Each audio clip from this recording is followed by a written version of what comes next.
नमस्कार साथियों, स्वागत है आप सभी का आपकी अपनी पाठशाला पर। मैं हूं अंकित अवस्थी। आप हैं मेरे साथ में प्रधानमंत्री नरेंद्र मोदी की 2 दिवसीय जापान और चीन की यात्रा पर हुए कुछ अहम समझौतों पर बात करने के लिए, चर्चा करने के लिए कि जापान जब हमारे प्रधानमंत्री गए तो दोनों देशों के बीच क्या बातचीत हुई और जब हम लोग चीन पहुंचे तो क्या बातचीत हुई। असल मायने में हमने उसकी वजह से अमेरिका का प्रभाव तो डिस्कस कर लिया, लेकिन बातचीत क्या हुई इन दोनों देशों के साथ, यह चर्चा कहीं ना कहीं रह गई थी। तो मैंने सोचा कि आप लोगों के साथ तमाम हुए उन समझौतों की बात कर ली जाए जो विशेष रूप से हम समस्त भारतीयों को जानना जरूरी है। विशेष रूप से तब जब जापान भारत के साथ में अपनी तरफ से बहुत बड़ा इन्वेस्टमेंट अगले 10 सालों में करने का अनाउंसमेंट कर चुका हो।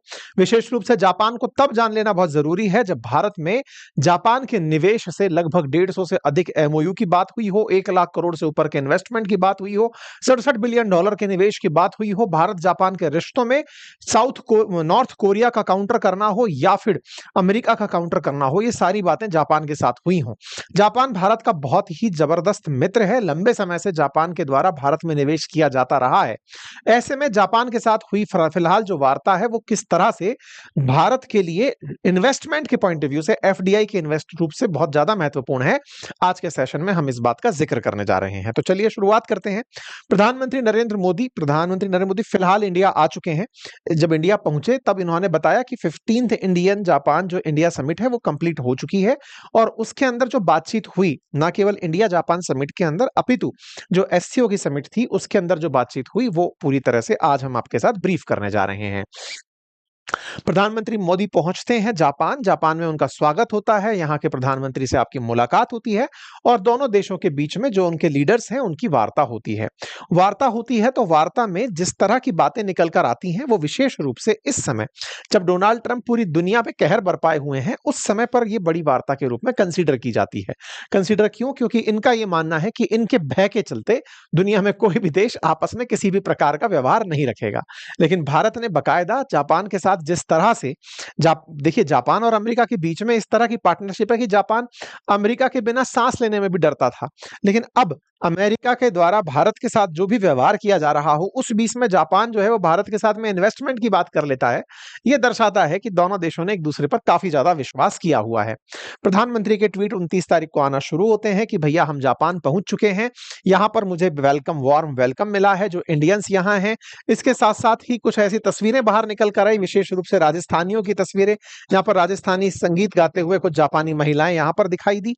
प्रधानमंत्री यहाँ के प्रमुख लोगों से मुलाकात करते हैं जिसमें से जो very good meeting mister Yoshihide Suga के साथ जो कि फॉर्मर प्राइम मिनिस्टर थे जापान के, उनके साथ मुलाकात होती है। जापान इंडिया एसोसिएशन को लेकर के फ्यूमियो किशिदा के साथ मुलाकात होती है जो फॉर्मर प्राइम मिनिस्टर थे। इन सबके साथ मुलाकात के साथ साथ प्रधानमंत्री यहाँ के जो प्रमुख लीडर्स हैं उनके साथ मुलाकात करते हैं और इसी बीच में एक तस्वीर बाहर निकल कर आती है डारूमा डॉल को लेकर के, जिस पर हमने अपनी पाठशाला वाले ट्विटर हैंडल पर डिटेल में जानकारी दी हुई है कि ये डारूमा डॉल होती क्या है। प्रधानमंत्री को वो गिफ्ट की जाती है। इसके बाद प्रधानमंत्री इंडिया जापान जो इकोनॉमिक फोरम है टोक्यो में उसकी मीटिंग में साझा होने जाते हैं और दोनों देशों के बीच में इकोनॉमी को लेकर के जो बातचीत है वो यहाँ पर अनाउंसमेंट्स के रूप में निकल कर आती है।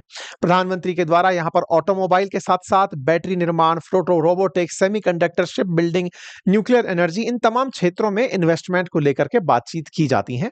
प्रधानमंत्री की इन बातचीत का सार ये निकल कर आता है कि बड़ी सारी कंपनियां भारत में निवेश के लिए तैयार हो जाती हैं। भारत के साथ साथ इंडिया जापान स्ट्रेटेजिक और ग्लोबल पार्टनरशिप को लेकर के बातचीत करते हैं। तस्वीर सबके सामने निकल कर आती हैं। इन बातों में investment, innovation, environment, technology, health, mobility, people to people connect, तमाम बातों को लेकर के बेहतरीन तरीके से बातचीत होती है। प्रधानमंत्री कहते हैं कि इकोनॉमिक सिक्योरिटी कॉपरेशन इनिशिएटिव को लेकर बातचीत हुई, टेक्नोलॉजी और डिजिटल पार्टनरशिप के अंदर जो कॉपरेशन है उसे लेकर बातचीत हुई और सिक्योरिटी और स्पेस के अंदर कॉपरेशन को लेकर बातचीत हुई। टोक्यो में आयोजित हुए इस 15वें जापान समिट में, जापान और भारत का जो समिट था 15वें नंबर का, इसमें प्रधानमंत्री ने जब भाग लिया तो दोनों देशों के बीच में साइंस एंड टेक्नोलॉजी में भी कुछ बड़े कमिटमेंट्स हुए। प्रधानमंत्री मोदी और जापान के जो पीएम हैं इशिबा, इनकी मौजूदगी के अंदर कुछ एमओयू का एक्सचेंज हुआ।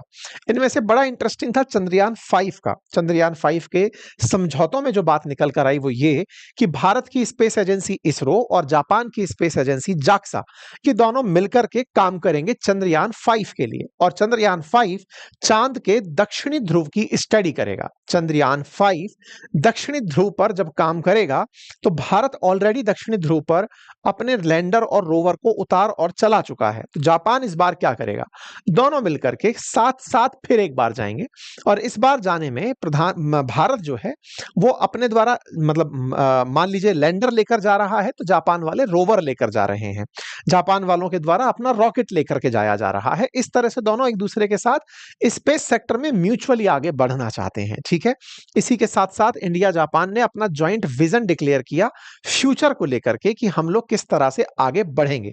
जानकारी निकल करके आई कि इसमें चंद्रमा के जो ध्रुवीय इलाके हैं, पोलर एरियाज हैं, वहां पर चंद्रयान 5 से रिसर्च की जाएगी। जापान की अंतरिक्ष एजेंसी जिसका नाम जाक्सा है वो अपने H324L नामक रॉकेट से इस मिशन को लॉन्च करेगी और इस मिशन के अंदर जापान द्वारा निर्मित रोवर होगा।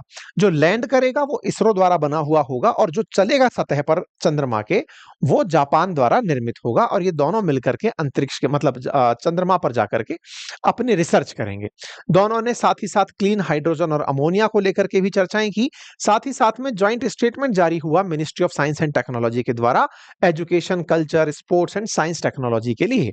ठीक है, तमाम प्रकार के एमओयू जिसमें कि दोनों ने किस प्रकार से क्रेडिटिंग मैकेनिज्म अपनानी है, डिजिटल पार्टनरशिप कैसे करनी है, मिनरल रिसोर्सेज में कैसे काम करना है, कल्चरल एक्सचेंजेस को लेकर क्या करना है, बहुत सारी बातों में बातचीत हुई। इनमें सबसे इंपॉर्टेंट बात थी 10 सालों में 10 ट्रिलियन येन के निवेश की बात। देखिए जापान की करेंसी येन है, जैसे अमेरिका की डॉलर है ऐसे जापानी करेंसी येन है। और येन आईएमएफ के द्वारा जो 5 बड़ी करेंसीज बताई जाती हैं जिसमें से डॉलर भी है, पाउंड भी है, चीनी रेनमिंबी भी है, युआन जिसे आप कहते हैं, जापानी येन भी है, ठीक है ना, और यूरोप का यूरो भी है। दुनिया की ये 5 ही करेंसी हैं जो कि आईएमएफ के एसडीआर के अंदर स्पेशल ड्राइंग राइट्स में शामिल की जाती हैं। अर्थात आप अपने फॉरेक्स में जिन्हें संभाल कर रखते हैं, जिनकी वजह से आप दुनिया में किसी भी देश को पेमेंट कर सकते हैं।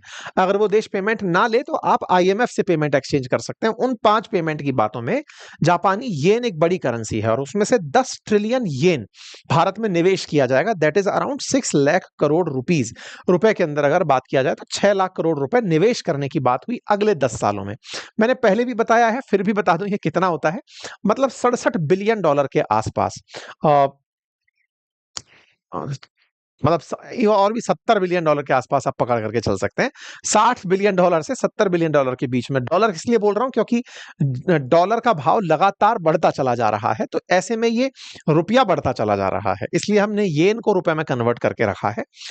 ये पैसा कितना है इसको मैंने आपको पहले भी बताया था कि पूरे पाकिस्तान में जो निवेश हो रहा है चाइना का वो $60 बिलियन का है, जिसमें चाइना पाकिस्तान इकोनॉमिक कॉरिडोर बनकर आएगा। अगले 10 सालों में जापान के द्वारा भारत के विभिन्न सेक्टर्स में $67 बिलियन का निवेश किया जाएगा, इसलिए यह नंबर बड़ा नंबर कंसीडर किया जा रहा है। ठीक है, दोनों देशों ने अपनी तरफ से निवेश के बारे में जानकारी दी, नेक्स्ट जनरेशन मोबिलिटी को लेकर के बातें की और साथ ही साथ एआई इनिशिएटिव को लेकर बातचीत की। मैं आपको बता दूं अगले साल फरवरी में भारत में एआई समिट होने जा रही है। जैसे 2025 के फरवरी में फ्रांस में हुई थी, जिसमें प्रधानमंत्री मोदी फ्रांस गए थे और वहीं से प्रधानमंत्री मोदी ट्रंप से मिलने निकल गए थे। ऐसे ही 2026 की जो मीटिंग है वो भारत में होने वाली है। भारत और फ्रांस से को होस्ट करते हैं और इस बार फ्रांस के राष्ट्रपति मैक्रोन संभवतः फरवरी 2026 में इंडिया हो सकते हैं। और उस समय पर जापान को भी हमने इनवाइट किया है कि आप आइए, एआई को लेकर के जो इनिशिएटिव्स चल रहे हैं उस पे आप भी हमारे साथ पार्टिसिपेट करिए। इसके साथ प्रधानमंत्री ने तमाम मतलब उन लोगों से मुलाकात की जो कि जापान के अंदर टेक्नोलॉजी के अंदर या फिर बड़ी कंपनियों को रन करने में योगदान दे रहे हैं। प्रधानमंत्री इशिबा के साथ मिलकर के प्रधानमंत्री सेंडाई पहुंचे। सेंडाई वो जगह है जहां पर बुलेट ट्रेन में प्रधानमंत्री ने यात्रा की। बुलेट ट्रेन E10 जो कि सबसे ज्यादा एडवांस बुलेट ट्रेन मानी जाती है, उसमें यात्रा की गई। ये बुलेट ट्रेन की यात्रा इसलिए खास है क्योंकि भारत में लंबे समय से बुलेट ट्रेन का चलना प्रतीक्षित है। लगातार बुलेट ट्रेन देर होती जा रही है, लगभग 5 से 7 साल के बीच का समय बुलेट ट्रेन अपनी देरी देरी से चल रही है। ऐसे में भारत में लंबे समय से अपेक्षा है कि बुलेट ट्रेन चलेगी। तो बुलेट ट्रेन जिस जगह से बनवाई जा रही है या जिसके रेफरेंस से, जिसके इन्वेस्टमेंट से बन रही है, वो जापान है। तो ऐसे में प्रधानमंत्री की जापान यात्रा हुई और वहां पर जाकर आपने बुलेट ट्रेन में सफर किया। यहां पर सबसे इंपॉर्टेंट बात थी प्रधानमंत्री का उन भारतीयों से मुलाकात करना जो भारतीय भारत से जाकर के जापान में ट्रेनिंग ले रहे हैं। असल में 2026 में भारत में बुलेट ट्रेन चलना संभावित बताया जा रहा है। और जब ये बुलेट ट्रेन चलेगी तो इसको चलाने के लिए मैकेनिक्स की, ड्राइवर्स की, ऑपरेटर्स की जरूरत पड़ेगी। तो ऐसे में उन सभी की वहां ट्रेनिंग हो रही है। कहां पर ट्रेनिंग हो रही है? जापान के ईस्टर्न रेलवे जो जापान का है वो इन्हें ट्रेनिंग दे रहा है और भारत से गए हुए टेक्नीशियंस, ड्राइवर्स हैं। प्रधानमंत्री ने उनसे भी मुलाकात की। साथ ही साथ टोक्यो इलेक्ट्रॉन फैक्ट्री जाकर के प्रधानमंत्री ने विजिट किया। असल मायने में इन दिनों सेमीकंडक्टर में भारत बहुत तेजी से आगे बढ़ रहा है। तो ऐसे में दुनिया में जहां जहां सेमीकंडक्टर्स को लेकर काम हो रहा है, भारत उनमें बहुत कीन इंटरेस्ट ले रहा है और लोगों को बता रहा है कि आओ हम लोग भी इसमें बहुत तेजी से आगे बढ़ रहे हैं। तो एक तरह से प्रधानमंत्री ने वहां भी मुलाकात की। जापान का एक प्रमुख अखबार निकी एशिया है, उसमें प्रधानमंत्री का लेख छपा। उसमें उन्होंने बहुत से मुद्दों पर बात रखी, जिसमें इंडिया और जापान के डेमोक्रेटिक वैल्यूज का किस तरह से दुनिया के लिए बढ़ना बहुत ज्यादा जरूरी है, उस पर बात हुई। प्रधानमंत्री ने यहां पर बताया कि किस तरह से टेक्नोलॉजिकल प्रोवेस और इन्वेस्टमेंट अपॉर्चुनिटीज इंडिया देता है जापान के लिए, इस पर चर्चा हुई। साथ में जापान के पास में मतलब स्पीड है तो भारत के पास में स्किल और स्केल है, ये सब बातें हुई। सेमीकंडक्टर के क्षेत्र में भारत ने अपनी तरफ से कहा कि हम लोग इस क्षेत्र में बहुत तेजी से आगे बढ़ रहे हैं, लीप्स एंड बाउंड्स हम आगे बढ़ रहे हैं। साथ ही साथ में जो क्वाड है इसको लेकर के भी निकी एशिया के साथ बात हुई। असल मायने में क्वाड को लेकर के ही मीटिंग भारत में प्रस्तावित थी, जिसमें ट्रंप का आना प्रस्तावित था। हालांकि फिलहाल बात चल रही है कि शायद ट्रंप क्वाड मीटिंग के अंदर ना पहुंचे, इसलिए यह बात एक अलग से रेफरेंस में जानी जा रही है। ब्रिक्स के साथ साथ प्रधानमंत्री की बातचीत जो है वो भी ब्रिक्स का भी जो संदर्भ है वो भी जापान के सामने भारत के द्वारा रखा गया। भारत के विदेश सचिव के द्वारा जानकारी दी गई कि भारत और जापान के बीच 150 एमओयू पर हस्ताक्षर हुए, जिसमें 1 लाख करोड़ रुपए से अधिक के निवेश की बातें की गई। 6 लाख करोड़ अलग है, 1 लाख करोड़ अलग है, क्योंकि यहां पर 1 लाख करोड़ की जो बात हो रही है ये असल मायने में भारत में कंपनियों के निवेश की बात हो रही है, वहां सरकारी निवेश की बात थी। ठीक है, भारत और जापान ने मिलकर के हथियारों के निर्माण के लिए भी एमओयू पर साइन किया। इस तरह से जाकर भारत और जापान की 15वीं जापान इंडिया एनुअल समिट संपन्न हुई। प्रधानमंत्री ने यहाँ के प्रधानमंत्री को अपने देश में इनवाइट किया, बकायदा उसका पूरा राइटअप निकल करके आया। अगर आप ये सब पढ़ना चाहते हैं तो हम अपनी वेबसाइट अपनी पाठशाला.com पर रेगुलर चीजों को अपडेट करते रहते हैं, या अंकित-inspires-india.com पर आपको रेगुलर अपडेटेड जानकारियां मिलती रहती हैं, आप उनको विजिट कर सकते हैं। ठीक है, जो भी बातें हैं जो न्यूज में है वो हमने आपको पूरी तरह से निकाल कर बता दी। प्रधानमंत्री अपनी यात्रा को ब्रीफ करते हुए बढ़िया सा एक वीडियो डालते हैं कि भाई मैं जापान गया, जापान में कैसे कैसी वार्ता हुई, सब बातें उसका निकल कर आ जाता है। इसके बाद आप निकलते हैं और चाइना पहुंचते हैं। चाइना में पहुंचते हैं क्योंकि यहां पर एससीओ की मीटिंग होनी थी। आप एससीओ की मीटिंग में पहुंचते हैं, यहां पर भी आपका वार्म वेलकम होता है। यहां पर आप दुनिया के तमाम लीडर से मुलाकात करते हैं। सबसे पहले उतरते ही भारतीय उनका स्वागत करते हैं। और जब प्रधानमंत्री यहां पहुंचते हैं उसके बाद जो हुआ वो तो आप लोगों ने ऑलरेडी अंकित इंस्पायर इंडिया पर सुन लिया होगा कि लगातार अमेरिका को कितनी इससे मिर्ची लग रही है। उस पर हमने आपके सामने जिक्र किया है, बताया है कि कैसे वो परेशान है कि भारत ये सब क्यों कर रहा है। और भारत का एससीओ में जाना अमेरिका के लिए बहुत बड़ा सबब बना है, लेसन बना है, क्योंकि हम लोगों की मुलाकात प्रधानमंत्री मोदी और शी जिनपिंग की मुलाकात गलवान वैली इंसिडेंट के बाद चाइना में लंबे समय बाद हो रही थी। भारत और चीन के बीच में रुकी हुई बहुत सी वार्तें पुनः बहाल हुई। अभी भी दोनों देशों के बीच में डिफरेंसेस हैं क्योंकि आपके पड़ोसी हैं, बॉर्डर इश्यूज हैं, व्यापार को लेकर के इश्यूज हैं, लेकिन फिर भी दोनों देश एक साथ बात करके आगे बढ़ने के बारे में अवसर तलाश रहे हैं। और ऐसे समय पर अवसर तलाश रहे हैं जब अमेरिका भारत के लिए एक मुसीबत खड़ी कर रहा है। विश्वासघात होना, देखिए दो बातें हैं। ऐसा नहीं है कि चाइना ने भारत के साथ विश्वासघात नहीं किया। शुरुआत में हम हिंदी चीनी भाई भाई कह के ही आगे बढ़े थे, लेकिन चाइना ने 1962 में भारत के साथ धोखा ही किया।